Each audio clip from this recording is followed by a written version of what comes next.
Iniimbestigahan sa Senado ang umano'y ghost beneficiaries ng Senior High School Voucher Program sa ilang pribadong paaralan. Ay sa DepEd, gagawa sila ng mahakbang para hindi madaya ang programa. Saksi, si Ian Cruz. Dahil limitado ang mga public school sa bansa, nag-aalok ang DepEd ng voucher para tulungan ang mga piling senior high school student na makapag-aral sa mga private school. 14 to 22,000 pesos ang voucher na pwedeng matanggap ng mga estudyante. Noong 2024, di bababa sa 1.28 million ang mga estudyanteng pinabang sa Senior High School Voucher Program. Pero may iniimbestigahan ng DepEd sa voucher program. 12 private school ang lumalabas na may ghost beneficiaries.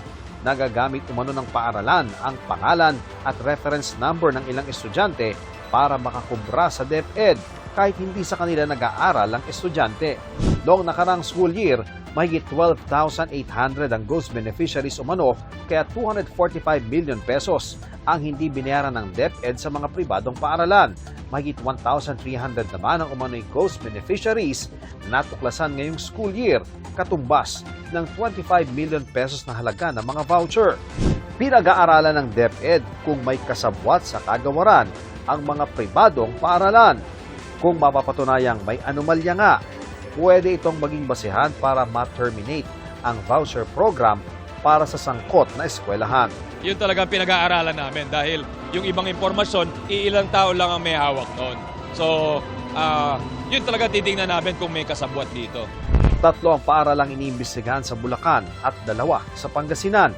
Tig-isa naman sa Metro Manila, Pampanga, Tarlac, Rizal, Northern Samar, Davao del Sur at Maguindanao. Base yan sa pagsisiyasat ng Government Assistance and Subsidy Service at Private Education Assistance Committee ng DepEd ayon sa aking source. Plano ng DepEd na magdagdag ng safety nets para hindi madaya ang voucher program. Yung isa nagkakamali sa isang tao, dalawang tao, yun siguro pwedeng sabihin clerical error yun. Pero yung mga talagang may pattern na nagte-take advantage siya, naghahanap ng butas para kumita, yun talaga siguro sasampulan ho natin yun. Hindi lang yung eskwelahan, dahil pati yung mga opisyalis ng eskwelahan. Para sa GMA Integrated News, ako si Ian Cruz, ang inyong saksi. Mga kapuso, maging una sa saksi. Mag-subscribe sa GMA Integrated News sa YouTube para sa iba't ibang balita.